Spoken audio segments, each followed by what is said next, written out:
If you're unsure about whether to allow him to return to your life, or if you're back together but uncertain about how to improve the relationship, this guide might help. What I'm about to share may be new to you, as these points aren't about inflaming passions, but rather essential aspects for a successful relationship. First, determine whether the relationship can be repaired. This can be divided into two categories: unrepairable and repairable. Unrepairable relationships involve situations where the man actively wants to leave, flirts with other women, physically harms you, or no longer respects you. Repairable relationships are those with disagreements, habits, or minor disputes that can be resolved. Determining the state of the relationship is crucial because persisting in a relationship with someone who has lost feelings for you only prolongs your pain.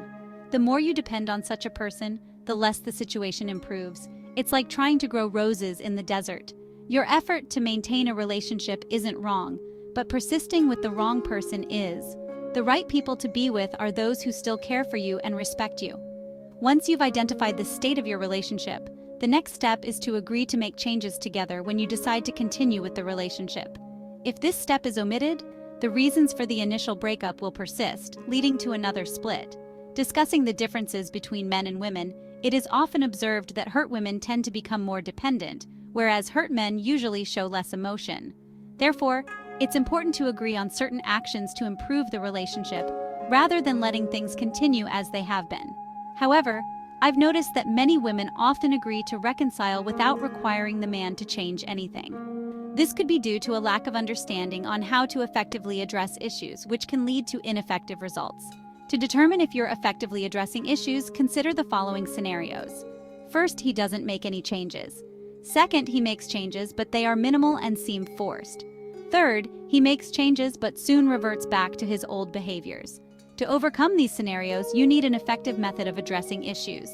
Without a proper method, the root issue remains unsolved, and the relationship is likely to worsen instead of improving.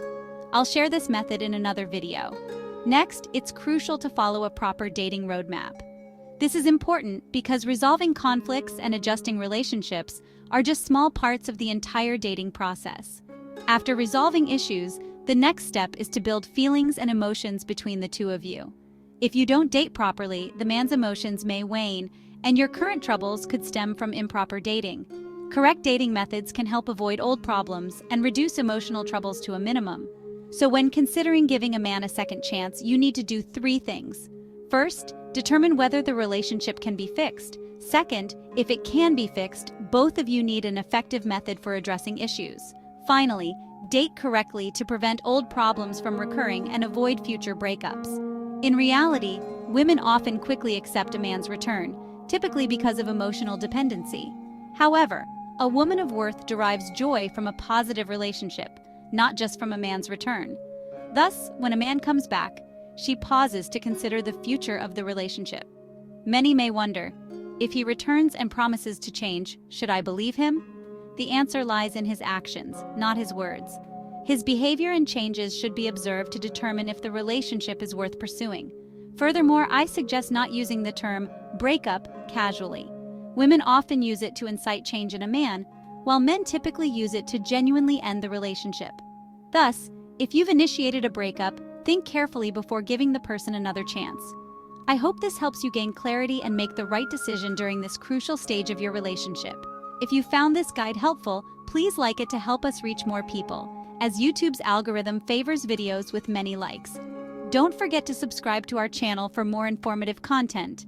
This is the Love and Life channel. Thank you for your attention.